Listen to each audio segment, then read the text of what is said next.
Mankind believed themselves to have escaped the horrors that preyed on them in begotten ages. Perhaps we're right. Mostly. The torch of scientific progress, kindled by Newton and his compatriots, spread like wildfire in the centuries that followed, and drove the beasts that dwelt in our shadows scampering back to the darkened pits that spawned them, turning the hunter into the hunted. Physics.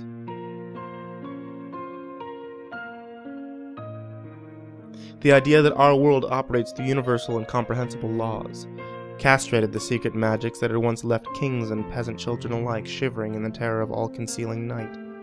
Darwin and his concept of evolution banished the ancient monsters with such speed and determination that Heracles himself would have been envious. But there are still places in this world where the light of modernity hasn't reached. A number of Sans tribes, commonly known as Bushmen and Nambai, speak of the Kobu, bone eaters, a tall 7 or 8 foot gray lanky bipedal creature with lean yet protruding muscles capable of tremendous speeds, large rock-hard hands that taper into sharp nailless points, with bulbous knuckles and joints, hollow, deep-set sockets holding round white eyes that roll around in them like a billiard ball. And of course the mouth, stretching across the entirety of its face, holding spiked teeth as hard and bright as the marble. It seemed to glisten even at night. Always cracked into a broad grin when it encounters a straggling child who's wandered too far from the rest of the tribe. The Nongkok people of the Amazon basin speak of a Kanambia, or black jaguar people. Little is definitively known about them save the resemblance between their black fur and retractable claws, round pinprick eyes, and those of their namesake. Their ability to shift between a bipedal and quadrupedal stance, and their propensity for hunting nearly anything, including humans foolish enough to guard their campsite at night. Again and again, anthropologists hear tales of night sentries looking on in terror as bright eyes, first 2, then dozens, circle and dance about the periphery of their encampment. Hellish yowls and hisses cut through the air, followed by panicked shouts and the chaos of men brought into the waking world by their greatest fear. And then, in a brief moment that seems an eternity to those caught within it, silence. The inevitable return into the veil of night. Of course, war stories are always told by the survivors, so there is a lack of testimony from those unfortunate groups who are either caught off guard or else for one reason or another were deemed to be worth the fight. There are also tales of hunting parties finding their neighboring tribes eviscerated, stripped of flesh and meat, and left to rot in the coming sun.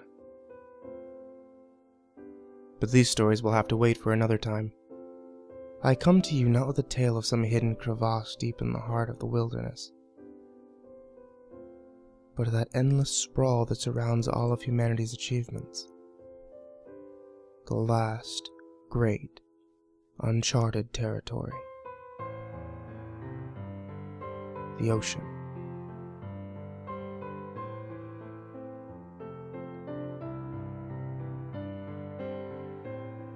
I had just graduated, and like many that come from families of considerable means, viewed the gap between getting my diploma and getting a job as an opportunity for exploration. Unlike many of my peers, I was not content to use this period merely as an opportunity to get wasted and sleep around in different corners of the globe. Not that I'm trying to come off as superior or condescending. I have no right for that. I started off in Europe, just like everyone else, moving from Paris to Rome to Vienna to Berlin, and then Prague. Indulging in the careless excesses that tend to characterize these trips, but at the same time I wanted more than that. I wanted to ride the back of an ox-drawn cart down a withered trail to places my fellow Americans never laid eyes on. I wanted to slum it in the homes of destitute village inhabitants, despite the fact that I could easily afford a 4-star hotel. I wanted something new, something unseen, some amazing, forgotten secret. The noteworthy part of my trip begins in Vanina, a fairly small seaport town on the eastern coast of Russia. I had taken the Trans-Siberian Railroad as far as Khabarovsk, and from there, I decided that I would get into the coast by hitching rides with locals. It was the mid-90s, and the collapse of the Soviet Union was still reverberating through the economy, which meant that everyone from corrupt bureaucracies and imported cars to farmers with mule-drawn carts were more than willing to lighten my pockets of those heavy francs and Deutschmarks. From my atlases and road guides, Vanina seemed the perfect place to set off for the final waypoint in my journey, Japan. It was small and far enough from the railway to be empty of other tourists, and its proximity to the impossibly large forests of Siberia meant that at least some of its outbound ships were likely en route to help Japan's monstrous hunger for foreign timber. While this ended up being the case, it was much harder than I thought to secure transport. Looking back, I can't believe how stupid and brazen my approach was. Walking into the harbor of some backwater port town in a country whose language I could barely ask for the bathroom in, and somehow expecting that I would find a crew willing to drag my naive ass halfway down the eastern coast of Asia. However, the Russian economy was in shambles. People were desperate, and I was lucky enough to find someone who wasn't quite so desperate as to simply rob me for all of the promising money. And I was lucky enough to find someone who wasn't quite so desperate as to simply rob me for all the promised money. Then again, the way things turned out, perhaps I would have been better off getting beaten within an inch of my life, separated from all of my assets and left to die in a town unconcerned with the well-being of some obnoxious foreigner. I met Kisei in a bar not too far from the harbor.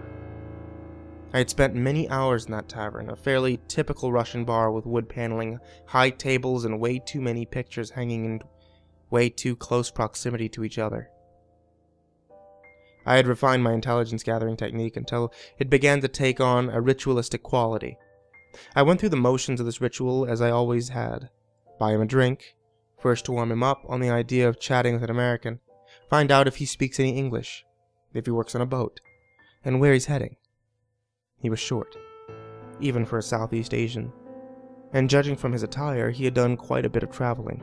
He wore a thick red-brown coat that was scuffed, stained, and disheveled, yet clearly hard-wearing, with no visible rips or patches despite the obvious abuse that it had suffered, and an equally battered pair of American jeans. I found out that he was from Singapore, spoke English, and was a deckhand. He didn't seem to particularly enjoy the company of Russians, which accounted for the relative ease in which we struck up a conversation. 7 beers and countless tales later, accounts of our respected travels, growing louder and more dramatic with each empty glass, and I finally had the nerve to bring up my predicament. As it turns out, he was headed to Nagoya on a small timber ship with a crew of 11 other men. I told him I was looking for transit to Japan. I had plenty of money, and that I would make it worth his and his captain's while if they could find some room for me. He warned me that the conditions on board were less than ideal, and I assured him that it wouldn't be a problem. He told me to meet with him tomorrow at the same place. He didn't show up until almost 10 the next night. I was on the verge of giving up and going home when I finally saw a tiny figure in the doorway. We locked eyes, and he walked over to my table. I ordered him a beer and listened to what he had to say. The captain accepted my offer. They were leaving in 2 days. One of the deckhands had some medical issues and wasn't capable of making the trip, so his bunk was going to be open anyway. I was to arrive at 6 a.m. on Monday, ready to embark. The ship was fairly standard, if almost absurdly old, though this is also fairly standard amongst Russian ships, and a timber carrier. About 250 feet long and 40 feet wide. It had large cranes on both the bow and stern of the ship, as well as a second, smaller crane at the very tip of the stern. The majority of the interior was used for timber stowage. 2 large compartments, one for each crane, were on either side of the ship. Between them, there was a small section with a bridge above deck, and the crew quarters below. Besides Kisei and myself, there were 10 other crew members. There was Vladislav, the captain, a man whose thinning hair, whose hard stare and sharp voice put him somewhere between distinguished and despotic. Michael was the chief mate, an older man in his mid-60s by the look of him. He seemed frail compared to the rest of the crew, though if you saw him surrounded by members of his own age group, he would probably strike you as robust. Zacher, the second mate, looked about 40, with a fairly average height and build.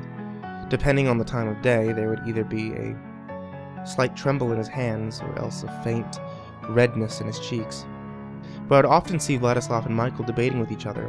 Zacher took his captain's words with an infallible truth, and was often seen trailing behind him like a hungry dog. The crew quarters were divided into 3 rooms with 2 bunk beds in each. The man whose spot I had taken was bunking with Alexei, Wei, and Rodin.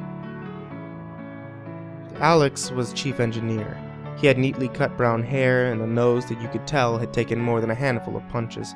When sober, he had a short, direct manner of speaking, but once he had a few drinks in him, he would oscillate between hostile machismo and awkward sentimentality. Wei, the second engineer, was from China. He was slightly taller than Kisei, standing at maybe 5'6", and possessed a relentless energy. He would spring rather than stand up from a chair, and walked around the deck as if he was always on an important errand. He seemed legitimately interested in me and my homeland. I may well have been the first American he'd ever laid eyes on. However, his command of Russian was usually a few rungs above mine, which made communication problematic. Rodin was the tallest crew member, maybe 6'3", and despite his position as a wiper, he had the largest muscular build of the dockhands. He had an aura of detachment about him, especially with regards to me. Despite sharing a bunk, we spoke to each other maybe 3 times in those first few days, with me trying to either break the ice or address some practical concern in broken Russian, and him giving 1 or 2 word replies and moving on. Whether it was because I was a wealthy outsider or because that was just his approach to new people, I can't say. Though I would occasionally observe him in animated conversation with Georgie late in the evening. The rest of the crew comprised of Georgie, the boatswain, as well as Victor, Gonzarig, and Nurgway, who was deckhands. I'll spare you the details of each. Of the crew, only Kisei and Michael spoke English, so my communication with everyone else was problematic in nature. I came aboard at the appointed time, careful not to disturb the loading process as I heaved my pack into my room and prepared for the voyage to come. I sat on my bed debating going up and offering my assistance, but eventually decided that I would probably be more of a nuisance than a help. I ended up just kicking up my feet and waiting for the first preparation to be completed. Within an hour or so, the wood was loaded, the gangplank was up, and we were out on the open ocean. The first few days were uneventful. I tried to stay out of the way as much as possible, reading in my quarters while the crew went about their business. In the evenings, I would sit in the dining area and occasionally chat with Kisei and Michael. Ki would typically entertain me with stories of his adventures while I sat there taking it all in like an eager 8-year-old. Michael had many stories as well, but unlike the bravado that dripped from the Singaporean's words, Michael's voice possessed a sort of desperation. He had seen it all, and the weight of his lifetime on the high seas had left him hunched and weary. Still, I enjoyed talking with him, finding a certain folksy charm in his stark stories and peasant superstitions. On the morning of the 4th day, the fog hit. It was unbelievable. The kind of fog that Eliot wrote about in Profrock, with a thick, overpowering presence that you could almost feel rubbing against your skin. There was some debate amongst the officers about how to proceed. Vladislav felt that, given how far at sea we were, it was safe enough to rely solely on their instruments without having to fear running aground. Michael disagreed. He brought up the unreliability of the equipment, the strain it would put on the crew, and the possibility of getting lost. but mostly he spoke of omens, of tales picked up in the decades he spent far from the sight of land. He spoke of ships pressing through such fogs and never returning, and of some unspeakable horrors recounted by those few who did. Vladislav made a show of dismissing each claim, trying to keep a stoic expression as he quipped some offhand rejection in his native tongue. Even then, however, I could detect an ever so slight quiver in his voice, as if it were the protocols of masculinity and not his calculating judgment that urged him forward. He gave the order to sail on. 3 hours later, we began to hear screams. I was reading in my bunk when the horrible wails of what sounded like a young girl cut through the air with such intensity that my body shuddered in response. I ran up to the deck to see what had happened, and the confused voices and faces staring into the distance confirmed what I feared. The voice had not come from the ship, but from below. Somehow, the fog had gotten even worse than before. I could barely see the silhouettes of people standing 10 feet in front of me. The confused voices began to get angry, and after a few minutes they were on the verge of yelling. I waited for a lull in conversation to ask Kisei what was happening. He informed me that the crew had become divided over what to do, with one faction, led by Michael, urging that we abandon everything and turn around. Another, led by Alex, proposed stopping the ship and trying to mount a rescue operation. A third group, led by Vladislav, argued that we should press our way through the fog as quickly as possible, that we would be free of it sooner if we kept going than if we turned around, and that we were so far away from the girl that by this point, even if the fog lifted immediately, we would still have no hope of finding her. While Kisei was explaining this to me, Zakar came rushing down from the bridge. According to Ki, he had attempted to send a distress signal alerting the authorities of the stranded girl, but wasn't sure if he succeeded. The radio appeared to be functioning properly, but there was no response to his distress signal. Furthermore, most of the navigational equipment was malfunctioning, giving readings that were absolutely impossible. Immediately, the raised voices transformed into a full-blown screaming match, with each side taking the new revelation as proof of the righteousness of their plan. Eventually, Vladislav used his position to overrule the distressors, and again gave the orders to push on. This time, however, there was an open dissension in the air, and I didn't need to speak the language to hear it.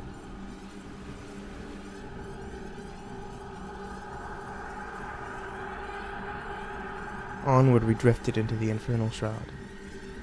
Silence fell over the ship as the crew paced about nervously, gazing off into the murky gloom, seeking out some cause for the sense of doom that hung over us as palpably as the fog itself.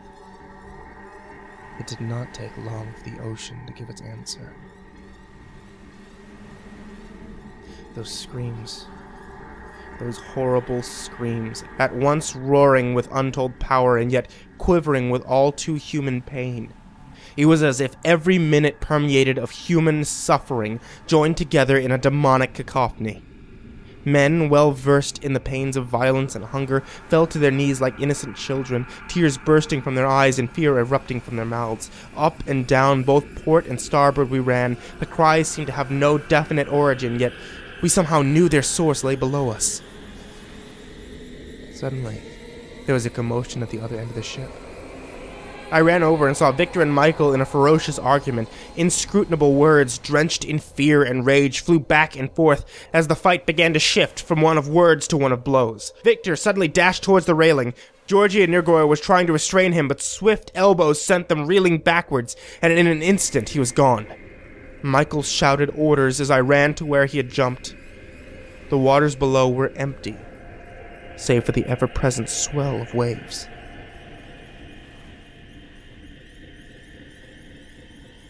Lengths of rope were knotted into what my sea-worthless eyes would call a modified noose, or else tied to one of the two life preservers, Looking over the port railing, I saw a figure bob up to the surface, motionless, excluding the ocean's sway. I shouted out, and Kisei echoed my words in Russian. As the whole crew charged across the deck, ropes were hurled into the water. First came the life preservers. But when there was no attempt to grab on, everyone began to toss what they had into the water. Whether it was luck, skill, or something sinister that caused Gonzarig to effortlessly catch his knot around the figure, I cannot say. But he did. So we grasped the rope and began to pull.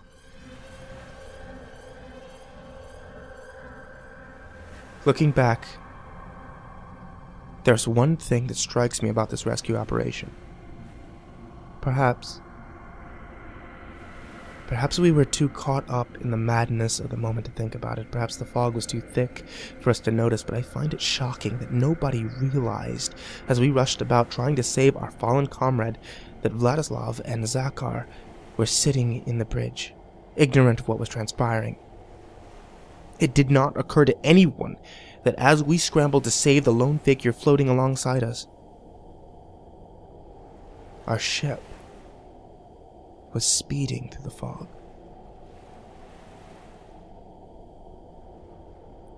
It was not Victor who we hauled onto the deck,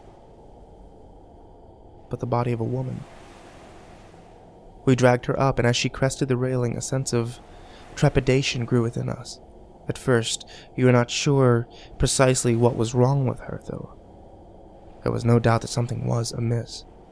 Georgie pushed through the crowd, dropping to his knees to attempt first aid, but the moment he saw her up close, he fell backwards and began to tremble.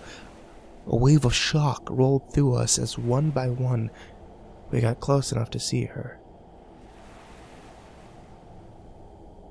Her face. My God, her face. That nightmarish visage was burnt into my mind the moment I laid eyes on it. Barely a night goes by that does not see me shooting up from sleep, drenched in sweat, every awful detail recreated in my dreams exactly as it appeared before me on that light-veiled night.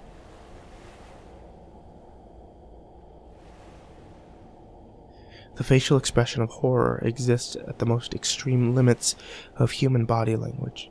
Every muscle of the face is stretched to an extreme degree. The eyes are open, but unlike the expression of interest or surprise in which the surrounding muscular stresses out vertically.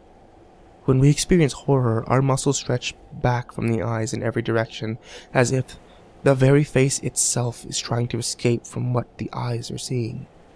The mouth, too, is stretched to the limits of its expressive capability, and unlike a smile which stretches horizontally, or a jaw drop which stretches vertically, the muscles pull back in all directions, causing that instant, recognizable expression. The muscles in that woman's face acted as I described above.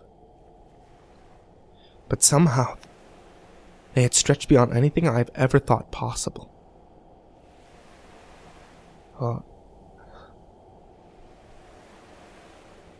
Well, beyond the typical limits of the human facial expressions, it was like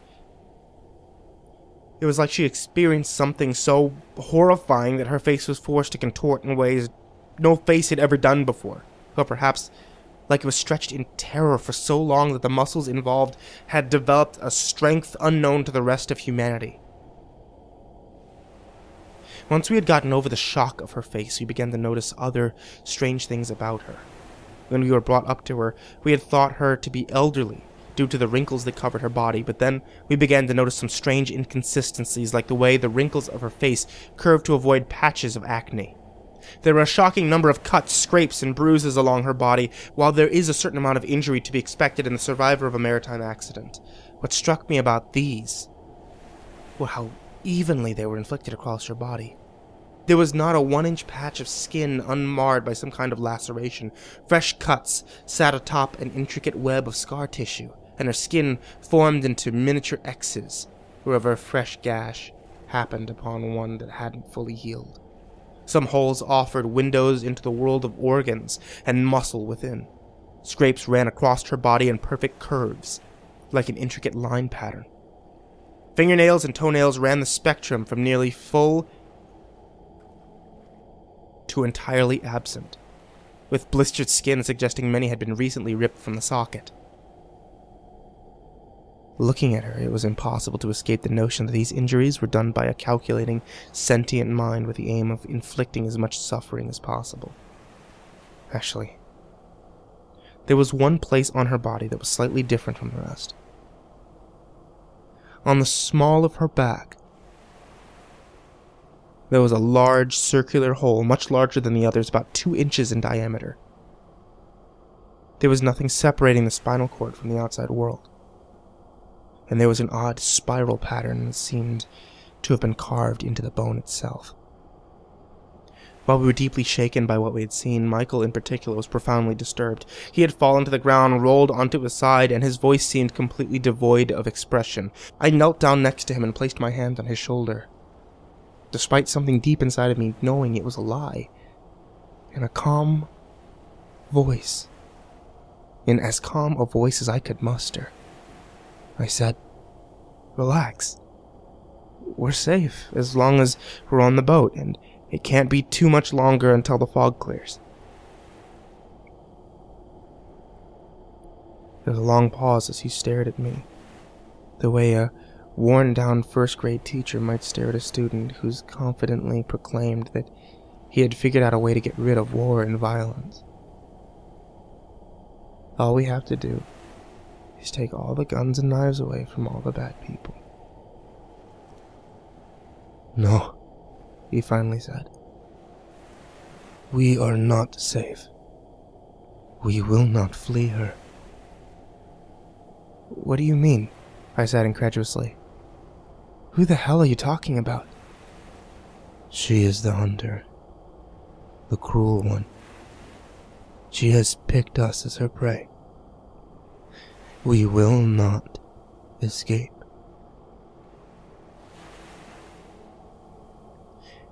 "You mean whatever did this to this poor girl is after us? If she's as powerful as you seem to think she is, why hasn't she attacked us directly? Why bother with the fog and the mind games?" "It is her way. She has many powers, but she can't leave the water. She does not need to. We will come to her. In time, all of us will come to her." "There has to be something we can do."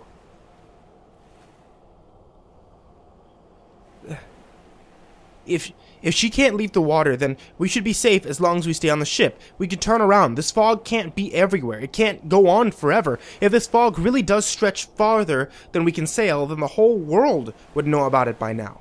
There would be rescue missions. Every news station on the planet would be reporting on the death fog, and the hunt for all the ships trapped within it. Michael laughed, a hateful laugh that shook me almost as much as seeing the girl. "She has been around for ages," he said. "As long as man has sailed the seas. You think some pathetic bureaucrat or a TV newsman will save us? We are trapped." "There has to be something we can do," I pleaded. "Yes, there is." He lifted his hand and he pointed a trembling finger behind me. I had been so engrossed in Michael's words that I had not noticed the commotion going on around me. I turned and saw people crowding together. I realized that all eyes were on Georgie. There was panic in his voice as he screamed out in his native tongue. The rest of the crew had assumed docile, placating tones and began slowly moving towards him. I made my way through the crowd just in time to see him drag the knife across his throat. All the fear and trembling fled his body as he crumpled to the floor. The shock coursed through us, and we all began to truly grasp the true hopelessness of our position, each of us coming to terms with it in our own way. Alex and Nergoid by walking away for a moment of solitude. Rodin by weeping atop Gregory's lifeless body. Donzerig by screaming into the uncaring and all-consuming fog.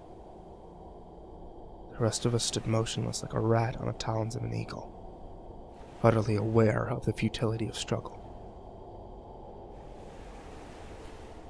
Time moved on. Alex and Nirgoy returned. Rodin's sobs became muffled whimpers. Once again, silence fell upon us. Once again, it was broken by screaming. "She comes," Michael said. The screaming was much like it was earlier. A chorus of suffering, pressed into a single voice. This time, however, it was not a girl's voice, it was Victor. As he reached the side of the ship, the bestial ululation slowly took on the shape of human language. The climbs and dives in pitch made translating everything he said impossible, but certain words, death, kill, please, end, and mercy, made his message painfully clear. The crew fanned out to gather what they could to aid him, some people grabbing the rope that was still tied from earlier, others, like myself, sprinting to our quarters to collect some device or another. I grabbed my backpack and ran back on deck, fumbling through my collection of trinkets and essentials until I found the set of throwing knives I purchased in St. Petersburg.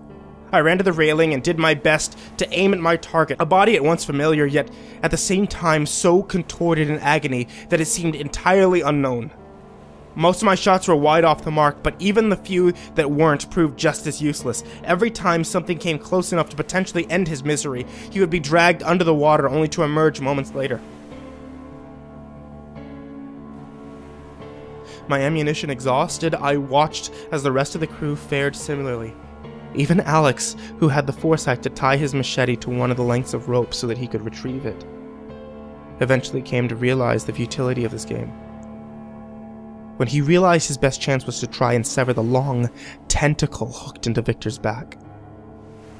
The creature moved him 15 feet or so further from the ship, enough to ensure a fatal loss of accuracy, but not enough to deaden the screams. With all hope of releasing our friend from his suffering evaporated, our crosshairs turned towards easier targets. Rodin began raving, and within moments, Kisei told me that we were going to storm the bridge and turn the ship around by force. As we crowded around the top of the stairs, we realized that Vladislav and Zakher had barricaded the door. Rodin, Gonzarig, and Nirgoy took turns ramming it with their shoulders.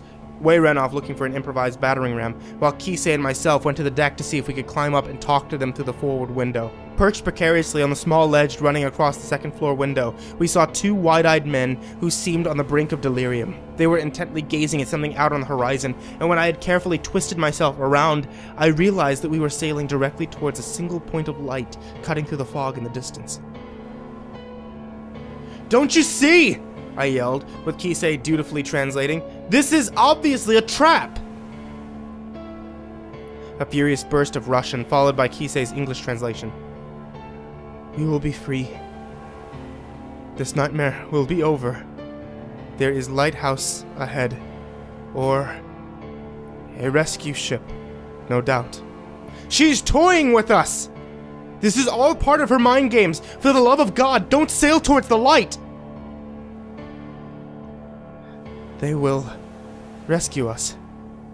They must have been sent when they heard our distress call.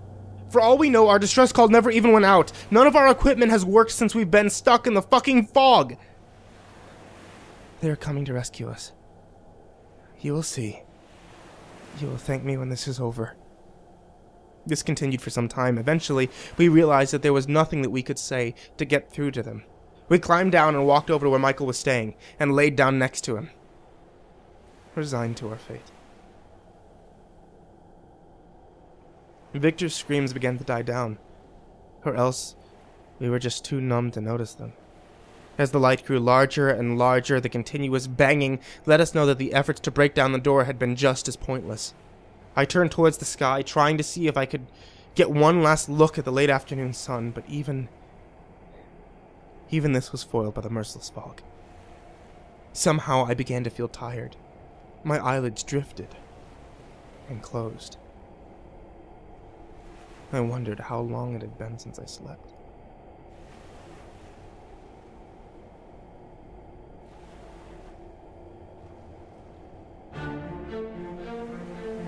I was awakened by a roaring symphony of destruction, metal being cut apart, various components of the ship clanging into each other in the death wail of engines. I didn't realize that I was in the air until I came crashing onto the forward railing. I looked up and saw hundreds of rocks towering over me. They were shaped like spikes, 4 feet in diameter at the widest, shooting out of the water at various angles, and some of them stretched 40 feet high above me. I quickly realized that the ship was pinned in its mangled position by the vertical spikes, while the angular ones were gutting her insides. Blending into the clamor of the sinking ship were even more screams. It was not just Victor this time. With panic radiating to my body, I realized that not everyone was lucky enough to have been saved by the railing. I sat up, scanned my surroundings, and noticed that both Kisei and Michael were nearby, apparently having hit the rail 5 to 10 feet down from where my body had been battered. I sat up. I watched as Vladislav and Zakar sprinted out from the stairwell and realized that they were taking off towards the free-fall lifeboat. I jumped up, called for Kisei and Michael to follow, then took off towards the stern with 2 of them close behind. I watched as 2 figures emerged from the stairwell in pursuit of the captain. It was Wei and one of the Mongolians. They were about 50 feet ahead of us, and by the time we rounded the corner, they were already struggling with Vladikov and Zakar, who were now inside of the craft. Nurgoy was at the top of the doorway, attempting to hold the door for the rest of us and stop Zakar from engaging the drop switch. Wei was right behind him, jittering and trying to figure out if there was anything that he could do. Rodin's expression indicated that he had just come to, as he sprinted around the opposite side of the aft, while struggling to draw comprehension out of the confusion. Wei yelled something, and he came charging towards them, just as Vladislav pulled Nurgoy into the lifeboats, slamming the door behind him, and pulling the release. It went flying, slamming into Rodin on its way into the water and dragging him into the ocean. By the time we got to the water's edge, there was no sign that he'd even been there. We didn't have any time to mourn their loss. Within moments of their departure, the ship let out a deep, creaking wail. We fanned out along the railings and trying to better assess the situation, but there wasn't enough time. The ship had cracked about 30 feet aft of the center, and the deck was rapidly tilting backwards. As I cursed myself for not saving one of my knives, the remaining crew began shouting in Russian. Suddenly, Kisei yelled that some of the timber bundles were drifting out into the exposed stowage, and that if we hurried, we might be able to make the jump. I took off towards the split, and realized I wouldn't have enough time to scope things out. I used my remaining momentum to make a leap of faith into the abyss. My knees were the first to connect with the hardwood, acting as a pivot of momentum to transfer towards my face, which cracked the timber when the two inevitably met.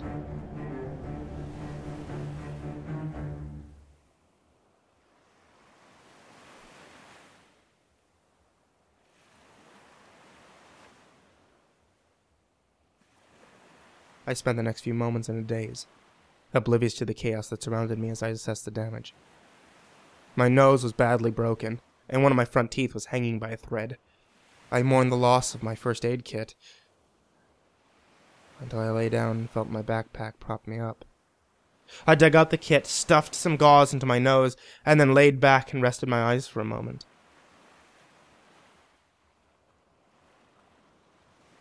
The remaining daylight was almost gone when I reopened them. With a slightly clearer mind, I began to seriously assess my situation. There was no sign of the ship, the rocks, or anything but endless water. Though this was hardly surprising given the ever-faithful fog. It did surprise me, because I thought I could hear voices in the distance. Ones that were not wailing in agony, but seemed to be talking. I yelled out and heard both Kisei and Michael answer back. They were sharing a bundle raft, and seemed maybe 50 to 100 yards away. Michael had broken his leg in the fall, and was seriously worried about it getting infected. Neither had any supplies, so they couldn't even amputate it if they came down to that. I told them that I had a first aid kit, but I wasn't sure how I could get to them. Apparently, we were caught in a current, and were headed in the same direction. As far as they knew, we were not getting any closer. All of a sudden, I heard a voice yelling in Russian from the other direction. It seemed much closer than the others, and I quickly realized it belonged to Alex. After a few minutes talking to Kisei, he began to slow down and enunciate clearly for my benefit. He said that he was below deck when the ship crashed, and he had climbed onto his bundle before the ship was ripped apart. Apparently, due to a pressing need to get as far away from the collapsing ship as possible, he discovered that if you grabbed onto planks of wood, kept your chest on the raft, and kicked with your legs at the edge of the water, you could propel yourself forward without falling into her clutches.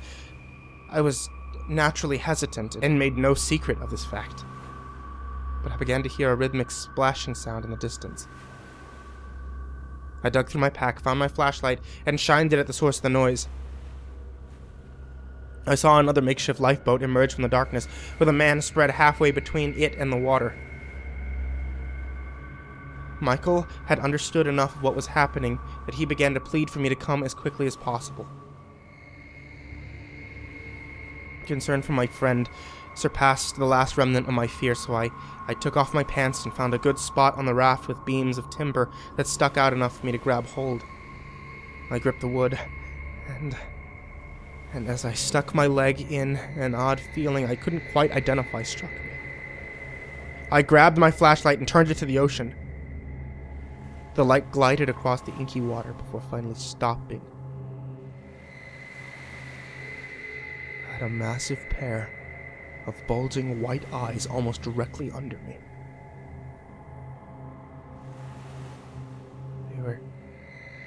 They were each 2 feet long and about a foot below the water.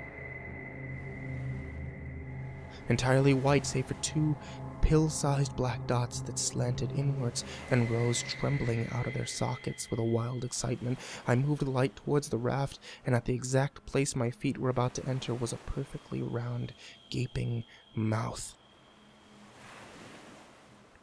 Its lips stretched to the water's edge, were peeled back, revealing layers of jagged, hooked teeth that wound their way down the gaping chasm. I reached into my pack, grabbed a nesting doll of Soviet leaders, and hurled it directly at the bulging eye. She let loose a high-pitched, clicking cry and darted off, propelled by webs made out of hundreds of fan-shaped fins connecting to their upper body. As she passed, I saw malformed breasts swollen to the point that they were leaking out the blood that apparently filled them, and hundreds of tentacles emanating from the base of her torso. Some ended with jagged hooks, remnant of her teeth, others long, straight spikes, some tapered into withering, worm-like extensions, and some of them were buried into the backs of my former crewmates. I saw Zakar flailing about with panic in his eyes, as though he were perpetually drowning, his facial muscles already beginning to stretch back beyond their normal limits. I saw his head just in time to see Alex's pure white eyes meet my own. Without breaking his gaze or reacting in the slightest, he reached his hand into his mouth and ripped out his tongue whole before being dragged back into the water.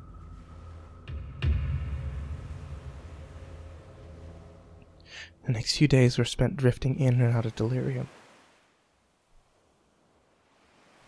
The 3 bottles of water in my pack saved me from immediate succumbing to dehydration, but did not save me from having to endure the endless screaming.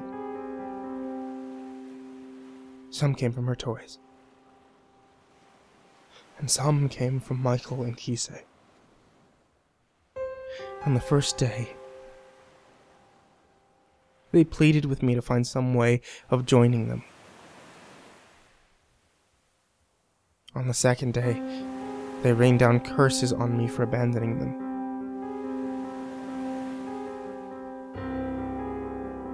On the third day, they went silent.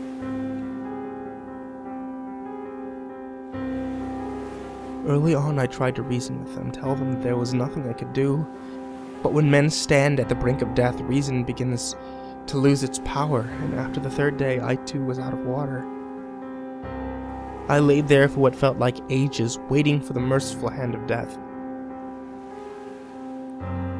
When I first heard the helicopter, I chalked it up as another auditory hallucination. I didn't fully accept its existence until I felt the warm hands of the rescue crew lifting me onto the stretcher. And after I recovered some of my strength, I worked up the courage to ask them about Michael and Kisei. I didn't hold out much hope for their survival, but I figured the least I could do was ensure that they had a proper burial. When I asked, the co-pilot gave me an odd look. And when I inquired further,